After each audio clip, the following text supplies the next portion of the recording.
Hi everyone, welcome back or welcome to my channel. My name's Lizzie and today I would like to talk to you about Me Made May 2020. Now, I don't usually manage to join in with Me Made May very well. I normally intend to join in and I start out wanting to post all my Me Made outfits all month, but in reality I still don't have very many smart pieces of me-made clothes that I can wear to work, and I do work in a very smart office environment. So I usually get like a week in and realise I just don't have enough. I don't ever intend to wear like a different outfit every day or anything. Especially for work, I repeat outfits a lot, but I just don't have enough me-made. Like most of my work outfits don't necessarily include anything me-made in them. But this year, obviously, very, very unfortunately, we're all suffering from the effects of the global COVID-19 pandemic. But what that's actually meant for me is that I've been working from home. And of course I have to be presentable for all these like video calls we've all been having instead of meetings. But it's meant that I've been able to wear much more casual clothes than when I've been in the office. So this year I actually managed to join in with Me Made May in like a really meaningful way. So by looking into the background of Me Made May, I learned that originally it was intended for it to be a month where you sort of make your own pledge about what you wanted Me Made May to mean for you. So that could be to sew 4 garments, or to post an outfit picture every day, or to wear a handmade outfit at least once a week, or whatever the pledge may be. But it's kind of, if you look at it from first glance, like from Instagram, it does very much come across as though the main point of it is basically to try and wear something me-made every day and to post a picture of it on Instagram. Now, as I said, it doesn't have to be that, but that I think is what a lot of people in the community interpret it to be these days. I made a pledge at the beginning of the month. I knew that it wouldn't be realistic for me to wear me-made every day because I just don't have enough like everyday clothes that are handmade. So I pledged, and I posted like a picture on my Instagram. I'll put my Instagram handle in the link below, by the way, because everything I'm talking about will be referring to like what I've posted on my Instagram during May. So if you don't follow me and you'd like to go and have a look at what I did post on Instagram during the month of May, then my handle will be below. But I pledged to post on Instagram some kind of dressmaking related story or grid picture every day. Now, I knew that it wouldn't, and as I said, I knew I wouldn't be able to wear Me Made every day, to have like a Me Made outfit to post every day. But I kind of thought it would be a really good opportunity to challenge myself, to just to be a bit more active on my Instagram, to post like work in progress pictures, and even if it's just a very informal story, you know, posting, oh, this is what the project I'm cutting out right now, or this is what I'm planning to sew next. And I thought that would be a good way of taking the pressure off me trying to wear a me-made outfit every day, because I just knew it wasn't going to happen. And I'm pleased to say I think I did really well, you know. I did keep a little track in my diary of which days I posted and which days I didn't. And I think I did miss days, but I think I only missed about 8 days, which for me is really good. Like, I was quite consistent for most of the month, which I was really pleased about. I thought it might be fun to talk you through some of the things I learned from this process of all this posting I did in May. So firstly, I just really enjoyed posting more. I really enjoyed being part of this whole flurry of sewing content on Instagram, where, you know, lots of people were checking the hashtag and lots of people were commenting and liking, and it was a really good way to discover new people to follow on Instagram. And, you know, you guys like left lots of lovely comments and it was great to be able to reply to you. I just really enjoyed being more active on Instagram and just feeling even more like involved in the online sewing community. So that was great. I also definitely learnt just to be much more laid back about what I post. I think it's just so easy to get wrapped up in feeling like you need to post these perfect pictures on your Instagram, and sometimes I'll spend hours, like I'll do my, you know, shower, get ready, do my hair and makeup, and then I'll get I've got like a ring light that I use, and I'll get that out on my tripod, and I'll like get my background looking nice and get all my self timer going, and spend ages like trying to get a good picture of a garment that I've made to be able to post on my Instagram. And that definitely prevents me from posting as often, because it's just so time consuming to try and get this like perfect picture when I'm not a photographer. I don't have a photographer. It's like me and a camera and a self timer. But with Me Made May, I started to just literally, I would usually pinch my husband's iPhone because he's got a newer iPhone than me, and it's one of the ones with the snazzy camera, so it does like it's just got better lighting and stuff. So I'll pinch his camera, make sure there's like not too much mess in the background, and just take a quick like mirror selfie, you know, where you're like holding the camera, looking in the mirror, so you can sort of see what you look like, see your pose, take a few snaps. Okay, to be honest, I'd take like 20 and then just like choose my favourite one, but still, it just made it so much quicker and easier to just take a quick picture in the mirror of my outfit and just not worry about it too much. And I posted quite a few of those on my main Instagram grid, as well as like not necessarily just stories.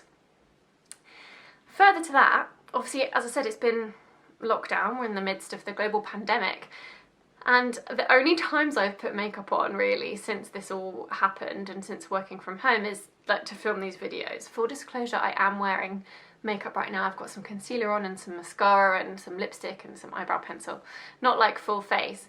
But with Instagram, I'm just like, when I'm trying to post every day, I'm not gonna like put makeup on just to take a mirror selfie and post it on Instagram. So I've been posting like pictures of myself where I'm not wearing any makeup, and that feels so liberating.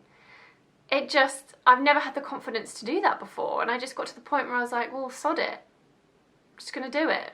Feels great. So yeah, it really feels like it's taken the pressure off, and it's all in my own head, obviously, like putting pressure on myself to feel like I need to look like really nice and look my best self, but actually I look fine without makeup. And especially if it's a full like outfit picture, it's not like it's a close-up of my face. So if it's like a, you know, head to toe picture, do I really need a full face of makeup? I'm pretty sure I look like perfectly fine without it. So that's been liberating. I want to talk to you a bit about actually how I found trying to wear Me Made as much as possible. As I said, I found it much easier being at home rather than being at the office, but I still found that I was like really short on just basics. Like, let's be honest, when I'm just working from home, sat at my computer all day at the dining table, I don't want to be in like some party dress I've worn. I don't want to be in some fancy summer jumpsuit where I have to get naked every time I pee. I just want to be in some like comfortable but slightly stylish casual clothes. And it's really made me realise that I need more just like loose, comfortable t-shirts. I need more trousers. Like I ended up wearing jeans with like a Me Made top sometimes as one like fallback outfit. But I only have I have two pairs of jeans. One I actually need to get rid of because it doesn't fit me very well anymore. And yeah, so I basically have one pair of jeans that I wear, and they're a skinny pair of jeans, tight, so they're not particularly comfortable to just lounge around the house.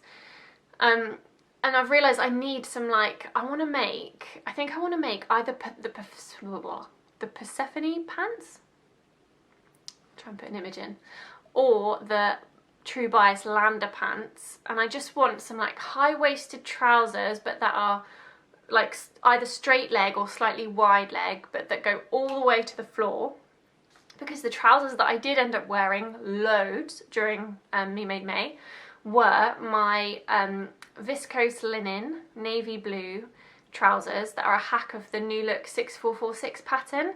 I wore them so much, but they are cropped. And we had a lot of really hot weather in May, which was great, but we also of course had some days where it wasn't so warm, and on those days I found I had cold ankles and I'd have to put a big pair of socks on, which then didn't look so stylish. And I know it doesn't really matter when you're just at home, but even if I'm just lounging around at home, I still like to feel like I look nice, not with some silly giant pair of socks on with my cropped trousers. So I need kind of that, like a casual, probably still navy blue, because navy blue is my favourite colour to wear, but some full length trousers so I can wear a pair of socks and not feel like I look silly. So yeah, I need plain basics. I would also like to make some more lightweight like jumpers, because I've got quite a few handmade big thick jumpers for the winter.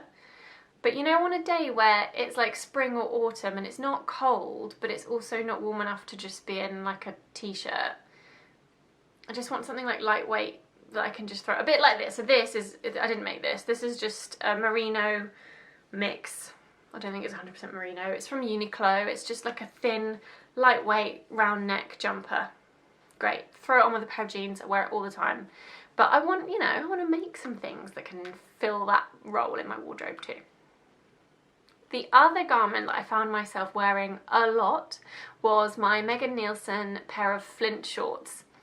I love these shorts. These are the best shorts. I mean, they're actually the only shorts I've ever made, but I just do not feel the need to look for any other shorts patterns because this one just fits the bill for me. And I've got a pair that I made in navy blue. It's like a cotton drill or twill. I don't really know the difference between drill or twill, but it's one of those two. It's a thick, heavyweight cotton. And they're great. I wore them loads on the days where it was really hot, really sunny.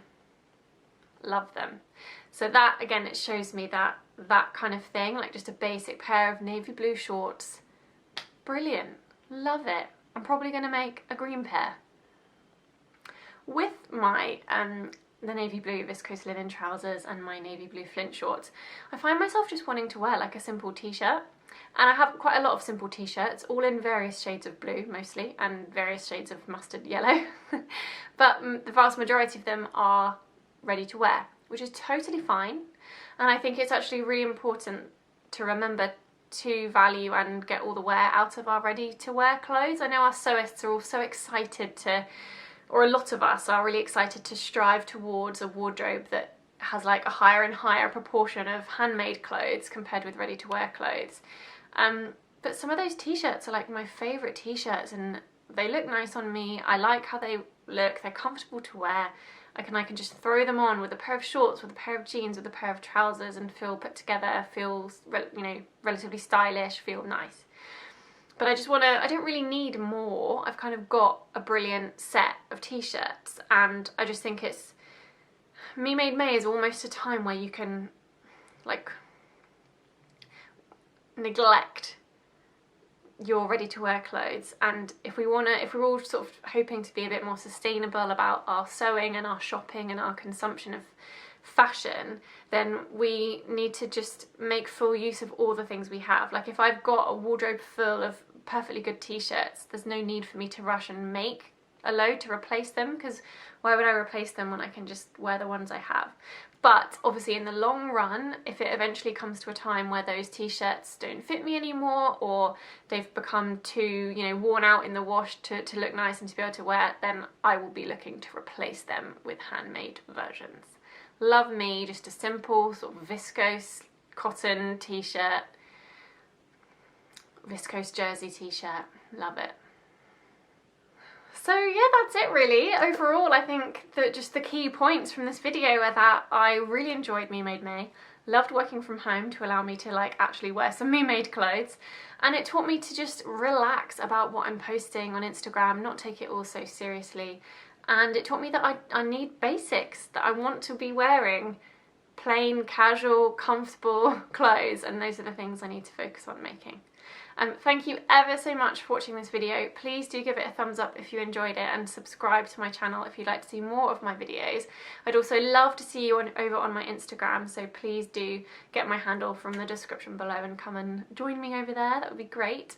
And yeah, let me know in the comments, did you join in with Me Made May? What did you pledge? How did you find it?